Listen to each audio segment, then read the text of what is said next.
জয় পাণ্ডু বা নির্জলা একাদশী ব্রত মাহাত্ম্য কি জয়।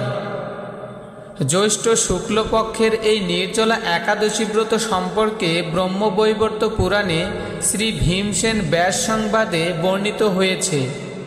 মহারাজ যুধিষ্ঠির বললেন, হে জনার্দন, আমি অপরা একাদশীর সমস্ত মাহাত্ম্য শ্রবণ করলাম। এখন জ্যৈষ্ঠ শুক্লপক্ষের একাদশীর নাম ও মাহাত্ম্য কৃপাপূর্বক আমার কাছে বর্ণনা করুন। শ্রীকৃষ্ণ বললেন, এই একাদশীর কথা মহর্ষি ব্যাসদেব বর্ণনা করবেন, কেননা তিনি সর্বশাস্ত্রের অর্থ ও তত্ত্ব পূর্ণরূপে জানেন। রাজা যুধিষ্ঠির ব্যাসদেবকে বললেন, হে মহর্ষি দ্বৈপায়ন, আমি মানুষের লৌকিক ধর্ম এবং জ্ঞানকাণ্ডের বিষয়ে অনেক শ্রবণ করেছি। আপনি যথাযথভাবে ভক্তি বিষয়িনী কিছু ধর্মকথা এখন আমায় বর্ণনা করুন। শ্রী ব্যাসদেব বললেন, হে মহারাজ, তুমি যেসব ধর্মকথা শুনেছ, এই কলিযুগের মানুষের পক্ষে সেই সমস্ত পালন করা অত্যন্ত কঠিন, যা সুখে সামান্য খরচে অল্প কষ্টে সম্পাদন করা যায়, অথচ মহাফল প্রদান করে এবং সমস্ত শাস্ত্রের সারস্বরূপ। সেই ধর্মই কলিযুগে মানুষের পক্ষে করা শ্রেয়। সেই ধর্মকথাই এখন আপনার কাছে বলছি। উভয় পক্ষের একাদশী দিনে ভোজন না করে উপবাস ব্রত করবে।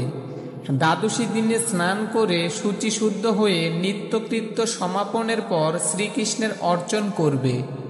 এরপর ব্রাহ্মণদেরকে প্রসাদ ভোজন করাবে। অশচাদিতেও এই ব্রত কখনো ত্যাগ করবে না। যে সকল ব্যক্তি স্বর্গে যেতে চায়, তাদের সারা জীবন এই ব্রত পালন করা উচিত। পাপকর্মে রত ও ধর্মহীন ব্যক্তিরাও যদি এই একাদশী দিনে ভোজন না করে, তবে তারা যমযাতনা থেকে রক্ষা পায়।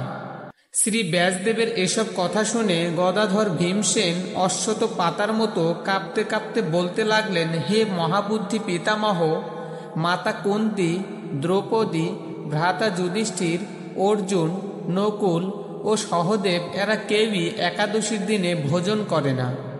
আমাকেও অন্ন গ্রহণ করতে নিষেধ করে, কিন্তু দুঃসহ ক্ষুধা মন্ত্রণার জন্য আমি উপবাস করতে পারি না। ভীমসেনের এরকম কথায় ব্যাসদেব বলতে লাগলেন, যদি স্বর্গাদি দিব্যধাম লাভে তোমার একান্ত ইচ্ছা থাকে, তবে উভয় পক্ষের একাদশীতে ভোজন করবে না। তদুত্তরে ভীমসেন বললেন, আমার নিবেদন এই যে, উপবাস তো দূরের কথা, দিনে একবার ভোজন করে থাকাও আমার পক্ষে অসম্ভব। কারণ আমার উদরে বৃক নামে অগ্নি রয়েছে। ভোজন না করলে কিছুতেই সে শান্ত হয় না। তাই প্রতিটি একাদশী পালনে আমি একেবারেই অপারগ। হে মহর্ষি, বছরে একটি মাত্র একাদশী পালন করে যাতে আমি দিব্যধাম লাভ করতে পারি, এরকম কোনো একাদশীর কথা আমাকে নিশ্চয় করে বলুন। তখন ব্যাসদেব বললেন, জ্যৈষ্ঠ মাসের শুক্লপক্ষের একাদশী তিথিতে জলপান পর্যন্ত না করে সম্পূর্ণ উপবাস থাকবে, তবে আচমনে দোষ হবে না। ওই দিন অন্নাদি গ্রহণ করলে ব্রত ভঙ্গ হয়।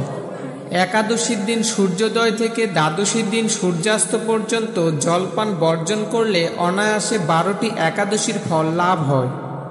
বছরের অন্যান্য একাদশী পালনে অজান্তে যদি কখনো ব্রতভঙ্গ হয়ে যায়, তাহলে এই একটি মাত্র একাদশী পালনে সেই সব দোষ দূর হয়। দ্বাদশী দিনে ব্রাহ্ম মুহূর্তে স্নান আদি কার্য সমাপ্ত করে শ্রীহরির পূজা করবে। সদাচারী ব্রাহ্মণদের বস্ত্রাদি দানসহ ভোজন করিয়ে আত্মীয় স্বজন সঙ্গে নিজে ভোজন করবে। এরূপ একাদশী ব্রত পালনে যে প্রকার পুণ্য সঞ্চিত হয়, এখন তা শ্রবণ করো। সারা বছরের সমস্ত একাদশীর ফলই এই একটি মাত্র ব্রত উপবাসে লাভ করা যায়।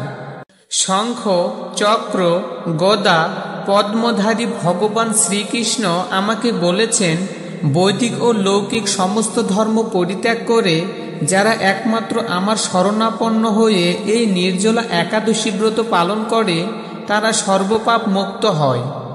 বিশেষত কলিযুগে ধন সম্পদ দানের মাধ্যমে সদ্গতি বা স্মার্ত সংস্কারের মাধ্যমেও যথার্থ কল্যাণ লাভ হয় না। কলিযুগে দ্রব্যশুদ্ধি নেই।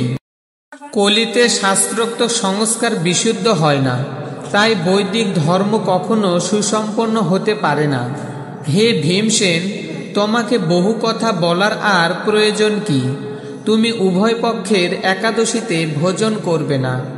যদি তাতে অসমর্থ হও তবে জ্যৈষ্ঠ মাসের শুক্লপক্ষের একাদশীতে অবশ্যই নির্জলা উপবাস করবে। এই একাদশী ব্রত ধন ধান্য ও পুণ্য দায়িনী। যমদূতগণ এই ব্রত পালনকারীকে মৃত্যুর পরও স্পর্শ করতে পারে না। পক্ষান্তরে বিষ্ণুদূতগণ তাকে বিষ্ণুলোকে নিয়ে যান।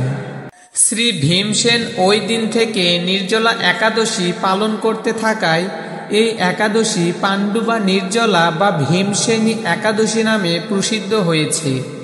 এই নির্জলা একাদশীতে পবিত্র তীর্থে স্নান, দান, জপ, কীর্তন ইত্যাদি যা কিছু মানুষ করে তা অক্ষয় হয়ে যায়। যে ব্যক্তি ভক্তি সহকারে এই একাদশী মাহাত্ম্য পাঠ বা শ্রবণ করেন তিনি বৈকুণ্ঠ ধাম প্রাপ্ত হন। হরে কৃষ্ণ। সুপ্রিয় সুধী ভক্তবৃন্দ, এই ছিল পাণ্ডুবা নির্জলা একাদশী ব্রত মাহাত্ম্য কথা। এরকম নিত্য নতুন ভিডিও পেতে আমাদের চ্যানেলটি সাবস্ক্রাইব করে পাশে থাকুন। হরে কৃষ্ণ।